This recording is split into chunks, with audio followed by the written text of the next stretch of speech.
Good morning বন্ধুরা। তো চলে এলাম আমি আবার আরও একটি নতুন ভিডিও নিয়ে তোমাদের সামনে। আমার পিএস ব্লগ চ্যানেলে তোমাদের স্বাগত জানিয়ে আমি আমার আজকের ভিডিওটি শুরু করলাম।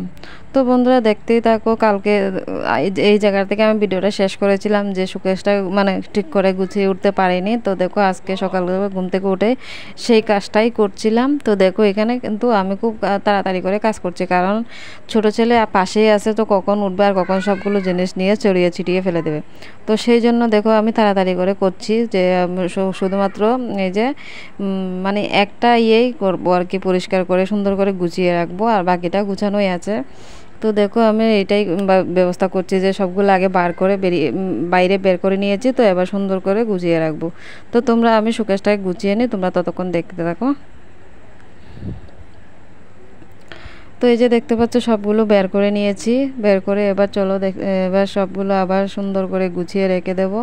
তো দেখো এদিকে দেখো সবগুলো বার করতে করতে দেখি বড়মশাই বাজার থেকে চলে আসলো। তো সঙ্গে নিয়ে আসলো টিফিন, কারণ আজকে এমনিতেই অনেকটা বেলা হয়ে গেছে, তো সেই কারণে আর টিফিন নিয়ে এসে বাজার থেকে আসতে। তো দেখো ভাবলাম আগে ছেলেদেরকে খাইয়ে দিই, অনেকটা বেলা হয়ে গেছে, খিদেও পেয়ে গেছে, তাই জন্য ওদেরকে নিয়ে সবাই মিলে আগে খেয়ে নিচ্ছি। তো চলো আগে খেয়ে নিই, তারপরে শোকেসটাকে গুছিয়ে নেব সুন্দর করে। তো তোমরা দেখতে থাকো বন্ধুরা, ততক্ষণে টিফিনটা করে নিই।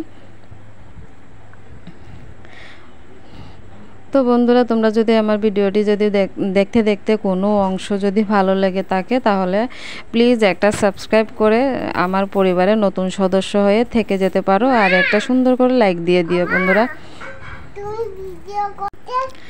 তো বন্ধুরা দেখো এই যে পাশে কিন্তু আমার ছেলে কথা বলছে, প্লিজ কিছু মনে করো না, বাচ্চা মানুষ তো কী করে আর কি আর করার আছে, কিছু করার নেই। তো বন্ধুরা যদি আমার ভিডিওটা ভালো লাগে প্লিজ একটা সাবস্ক্রাইব করে পাশে থেকে যেও নতুন সদস্য হয়ে আমার পরিবারে, ছোট্ট পরিবারে, আর একটি লাইক করে দিও প্লিজ। বন্ধুরা তোমরা ভিডিও দেখছো কিন্তু লাইক করছো না তেমন একটা। আমি কিন্তু সবার ভিডিও দেখি আর সবার ভিডিওকে লাইক কমেন্ট করে দিই, কিন্তু পুরো ওয়াচ করি যতজনের ভিডিও দেখি। তো এই যে দেখতে পাচ্ছ আমাদের খাওয়া দাওয়া কিন্তু হয়ে গেছে, খাওয়া দাওয়া হয়ে এই যে দেখতে পাচ্ছ আমি আমার শোকেসটা গুছিয়ে নিচ্ছি। এই যে দেখতে পাচ্ছ আমার শাঁকাপলাগুলো এখানে মাটিতে রেখে আমার ছেলেরা কিন্তু এইটা নিয়ে খেলা করছিল। তো ভাবলাম ওকে এটা নিয়ে খেলা করতে দিইনি, তো বললো এইটাকে আগে ঠিক করে রাখি, কারণ নষ্ট হয়ে গেলে তো নষ্ট হয়ে যাবে। তো আমাদের মধ্যবিত্ত পরিবারে কি আর সব সময় কি সব কিছু করা যায়, তো সেই কারণে ভাবলাম এটাকে আগে ঠিক করে গুছিয়ে রেখে দিই। তো বন্ধুরা তোমরা এই যে দেখতে পাচ্ছ শোকেসটাকে কিন্তু সুন্দর করে গুছিয়ে নিয়েছি সবগুলো। এই যে সব কিছু সুন্দর করে গুছিয়ে সে মানে খুব একটা পরিপাটি করে রাখতে পারিনি, কারণ ছেলের জন্য ছেলে কিন্তু আমার সঙ্গে সঙ্গে এই কাজ করছিল, আমি উঠাচ্ছিলাম ঠিক করে রাখছিলাম, ও আবার এটাকে নিচে নামিয়ে নিচ্ছে। তো সেখানে কোনো মতে আর কি রেখে এবার চলে যাব হচ্ছে আগে ঘরটাকে পুরো গুছিয়ে নেব, গুছিয়ে নিয়ে চলে গেলাম বাইরে। তো দেখো বাইরে তো আগে বলেছিলাম বরমশা বাজার থেকে নিয়ে আসে হচ্ছে দেখো আলু, টমেটো, কাঁচা লঙ্কা, তার সাথে হচ্ছে মাছ। তো মাছের নাম আমি জানি না কি মাছ, আমি সেটা বলতে পারছি না। তো দেখো এবার মাছটাকে ঢেলে নেব গামলাতে, মাছটাকে ঢেলে নিয়ে আর এদিকে দেখো সবজির যা দাম কি বলবো, আর দুটো টমেটো নাকি 30 টাকা। তো বললাম টমেটো আর খেতে হবে না, প্রচুর দাম সবজির। তো এই যে দেখতে পাচ্ছ মাছগুলো, তো দেখো মাছগুলো ঢেলে নিয়েছি। তো এবার মাছগুলো আগে কেটে নেব, সবজিগুলো কেটে নিয়ে তারপর মাছগুলো কাটলাম, না হলে ভালো লাগে না আর কি আমার। তো দেখো সবজিগুলো কেটে ধুয়ে আবার জলের মধ্যে রেখে দিয়েছি, আর এদিকে মাছগুলো কেটে ধুয়ে নিয়েছি।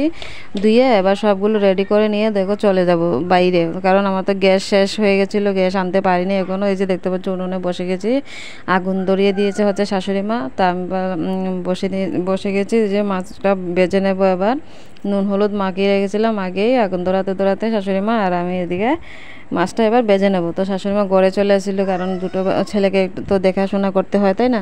তো আমি বাইরে রান্নাটা করে নিচ্ছি। আর এদিকে দেখো আমি তোমাদেরকে দেখাচ্ছিলাম যে প্রচুর মেঘ করেছে, কখন জানে বৃষ্টি চলে আসবে। আর তারপর দেখো আমি এদিকে মানে মেঘ করলে কী হবে, কিন্তু গরম, প্রচুর গরম। এই যে দেখতে পাচ্ছি আমি কী পরিমাণে ঘামছি, তো সেটাই তোমাদেরকে একটু দেখাচ্ছি আর কি। তো দেখো মানে এইদিকে রান্না করছি, উনুনের পাশে বসে আছি, তো সেই জন্য ঘামছি। আর এদিকে দেখো মাছটা ভাজা হয়ে গেছে, মাছটা ভাজা মানে দেখতে খুব সুন্দর লাগছে, তাই না বলো? আর দেখো মাছটাকে ভাজা করে নিয়েছি, এবার দেখো এবার আলুটাকে ভাজা করে নেব মাছের। মাছ আলুটাকে বসিয়ে দিলাম ভাজা আর কি। তো দেখো আমি কিন্তু গোটা জিরে ফোড়ন দিয়েছিলাম, তো গোটা জিরেটা আর কি আগে দেওয়া হয়নি, তোমরা দেখতেই পাচ্ছ। এই যে দেখতে পাচ্ছ আলুটা কিন্তু সুন্দর করে ভাজা হয়ে গেছে, একদম লাল লাল করে। তো এবার কী করবো, ফোড়নে একসাথে কিন্তু দিয়ে দিয়েছিলাম, ফোড়নের জিরেটা দিতে ভুলে গেছিলাম, গোটা জিরে আর কি। তো এবার দিয়ে দেবো ফোড়নে গোটা জিরে দিয়ে আলুটাকে একেবারে ভালো করে ভেজে নেব। নিয়ে এই যে দেখতে পাচ্ছ কাঁচা লঙ্কা টমেটো সব কটাই দিয়ে দিলাম। এবার সবজিটাকে কষিয়ে তারপর তরকারিতে ঝোল দিয়ে দেবো। তো তোমরা ততক্ষণে দেখতে থাকো, আমি সবজিটা কষাতে থাকি।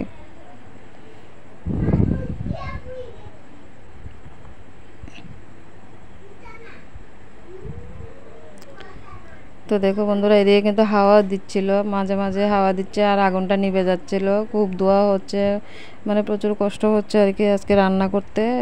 হাওয়া দিচ্ছে, এদিকে আবার এক দুপুরে বৃষ্টিও পড়ছিল, তো সে কারণে। তো দেখো এদিকে দেখো আমি তো তরকারিটা কষানো হয়ে গেছে, জল দিয়ে দিয়েছি, জলটা ফুটে উঠছে।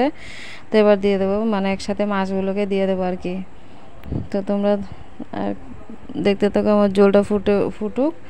আমার এদিকে দেখো আমি বসে মাছটা জলটা ফুটছে, আর এদিকে দেখো বসে তোমাদেরকে দেখাচ্ছি। ওই যে দেখতে পাচ্ছ, আসলে কি বলবো বলো তো, আমাদের মেয়েদের সংসারের শরীর খারাপ নিয়েও সংসারের মানে সবগুলো কাজ স্টেপ বাই স্টেপ কী করে আমি করে থাকি। তো এই যে দেখতে পাচ্ছ আমি কিন্তু এখানে বসেছি, কথা বলতে পারছিলাম না। এই যে দেখতে পাচ্ছ এই সাইডটা ফুলে গেছে, আর মানে তোমাদেরকে দেখাচ্ছিলাম যে এই সাইড ফুলা আর এই সাইড মানে কতটা ইয়ে। তো কী আর করবো, কাজ তো করতেই লাগবে, তাই না? প্রচুর ব্যথা হচ্ছিলো। তো এদিকে রান্না বসিয়েছি, রান্নাটা বসিয়ে বোটটা বসিয়ে তো ভাবলাম জামা কাপড়গুলো কেচে দিই, নাহলে যে দেখতে পাচ্ছ মেঘ বৃষ্টি যখন তখন আসবে, তো কেচে দিলে শুকালে শুকাবে, না শুকালে নাই করে ফ্যানের নিচে মেলে দিলে আর কি রাতের বেলা শুকিয়ে যাবে। তো এই যে দেখতে পাচ্ছ সাদা চাদরটা আর কি আলাদা করে ভিজিয়ে রেখেছি, তার কারণ ওর জন্য জামা কাপড়ে যদি দাগ লেগে যায় তাহলে উঠবে না, তো সেই জন্য। আর এদিকে দেখো রান্না করেছি আজকে হচ্ছে সয়াবিন তরকারি, তার সাথে হচ্ছে আলু টমেটো দিয়ে মাছের ঝোল। তো সেটা তোমাদেরকে দেখাতে পারিনি, এই যে এখন দেখিয়ে দিচ্ছি খাওয়ার সময়। এই যে দেখতে পাচ্ছ মাছের ঝোলটা কেমন হয়েছে তোমরা প্লিজ অবশ্যই কমেন্ট করে জানিও। আর এই যে দেখতে পাচ্ছ মাছের ঝোলটা। তো বন্ধুরা, যদি আমার ভিডিওটা ভালো লাগে তাহলে আজকে তারপর কিন্তু আমি আর কোনো ভিডিও করতে পারিনি বিকালবেলা, কারণ আমার ছেলে কিন্তু পড়ে গিয়ে হাতে প্রচুর ব্যথা পেয়েছে, ছোটো ছেলেটা আর কি। তো সেই জন্য আর ভিডিও করতে পারিনি, ভালো মন মেজাজও ভালো নেই। তো দেখো আজকে যদি এই ভিডিওটা যদি ভালো লাগে এই পর্যন্তই, please like comment share and subscribe করে দিও। আর তোমরা যে যেখানে থেকো সাবধানে থেকো, সুস্থ থেকো, ভালো থেকো, আমার পাশে থেকো। আজকে এই পর্যন্তই, টাটা।